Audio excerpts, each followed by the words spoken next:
Hi everybody. So yesterday I had a session with a client of mine, and I had given her, as part of her previous assignment, to because I give my clients assignments in between sessions so they can get a chance to practice what we talk about. So part of her assignment was to write down what she wants in a man. So when she submitted it yesterday and we had a session, it was really interesting because I saw that what she wrote down was benign on the surface, but it had the potential to harm her. And a lot of us do this without being aware of it. So I'm going to pick 3 things. She wrote a whole lot, but I'm going to just talk about the 3 that most people put on their own list. So these 3 is: number 1, a leader. She wanted a man who is a leader. Number 2, she wanted a man who is ambitious. Number 3, she wanted a man who is godly. On the face of it, there's nothing wrong with that. Okay, for this client of mine, we're going to take it one at a time. The leader part. Okay, this is a client who is having a hard time leading herself in terms of making decisions and sticking with them. She's having a hard time standing in her own truth. She's learning how to do it, but at this point she's having a hard time doing that. So a woman like this, paired with a man who leads himself, who is a natural leader, you're going to get a combination where the man is going to come into the woman's life and feel that her life is chaotic and will proceed to lead her. Okay, so what this girl was projecting onto this man who she hasn't yet met was she was looking for someone who will come into her life and lead her, because she has such a weakness in leading herself. She took that need and projected that onto a man. So she was hoping that she will meet a man who is a leader, so that when the man comes, the man would help her lead herself. That's a potential for disaster right there, because when you are not leading yourself, and you attract, or you say that you want a man who is a leader, in her case, what she was asking for was for somebody to come into her life and lead her. Okay, at first, this is where the problem usually happens, because at first she'll be happy with this man trying to help her to get her life together, trying to organize her life and trying to make decisions for her. But eventually it's going to get to become problematic. But she's going to find out that this man is now leading her. This man has stagnated and stunted her, because all the time that he was leading her, she wasn't leading herself. She wasn't developing that skill for herself. She wasn't developing that ability for herself. So the point was, she took her need and she projected it onto somebody else. I want a man who is a leader. What she was really saying is, I want a man who will lead me. Okay, that's what she was really saying. I want a man who will lead me. So part of what I do in my sessions is that I try to unravel the meanings behind what people do. I try to shine the light behind their subconscious drives and desires that may be pushing them towards certain directions that they're not even aware of.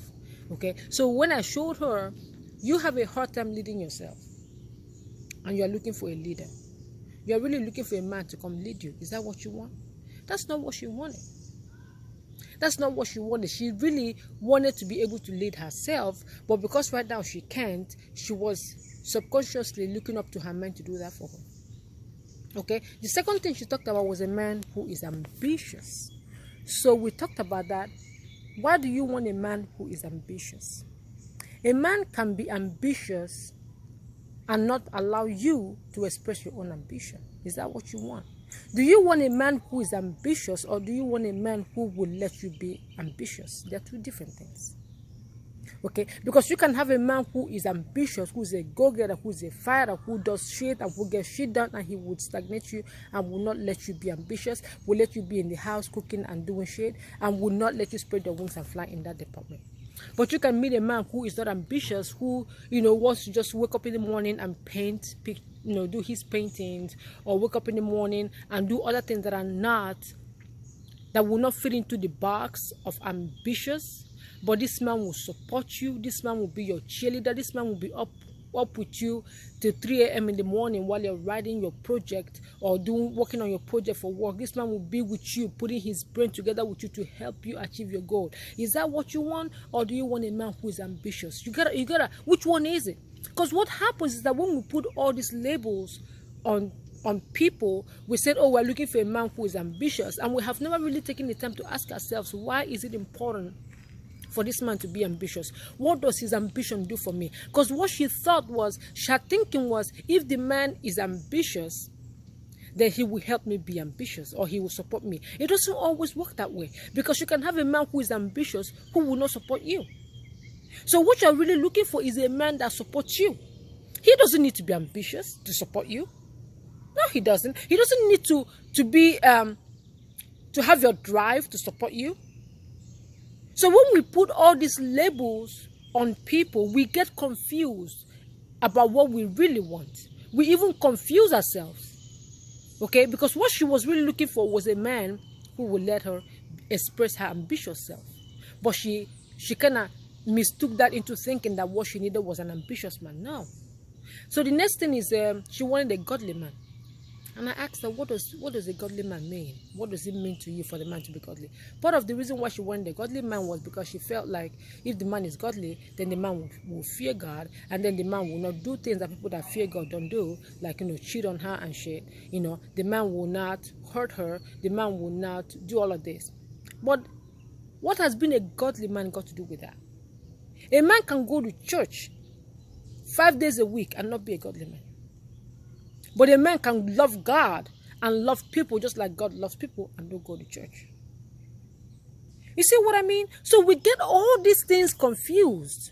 She really was wanting a man that loves God, a man that loves people the way God loves people, a man that will be kind and compassionate, a man that will be good to her and her kids, a man that will help her raise her kids in a morally sound environment, and she attached the label godly on it. Godly to her meant he will go to church and he will read the Bible. Does that make a godly man though? Does that make a man who loves God? Does that make a man who has a good heart, a man who loves people? No. There are two groups of people that go to church: people that know God and people that don't. People that fear God and people that love Him. People that fear God will have a different experience with God. People that love God will have a different experience with God. It's the same God they say they are living for, but the experience of Him is different. And the same way, the man that fears God will teach his children to fear God. The children are going to fear God. They're not going to be morally expansive. They're going to be very, very constricted because they're afraid that if they make the wrong move, God will kill them. Versus the man that loves God, who will teach his children to just be the best human being she can be, love God, love other people. It's a totally different environment. But what she was looking for was a man who loves God, not a godly person, not somebody who goes to church or somebody who fulfills the label of godly. There are so many people you will see and they appear godly, but their heart is evil. Their heart, they don't even know the God they claim to worship. So this is important. Before you decide in your head that I want a woman who is like this, or I want a man who is like this, ask yourself, why do you want that? I remember a long time ago when I was single, and part of what I wanted in a man subconsciously was I was looking for my father in a man. So I was looking for men who were stronger than me, men who were more domineering than me, men who were more powerful than me, because I was looking for my father. Because in my head, my father has to be bigger than me. Of course, nobody ever could meet that, because as soon as I meet them, I see a weakness in them and I leave them because my father can't have a weakness. That was an illusion. So before you think of what you want in a person, please make sure that you know the reason why you want that thing, and that you're not projecting your need or your weakness or something that is subconscious in you. You're not projecting it onto somebody, because that is going to lead to failure.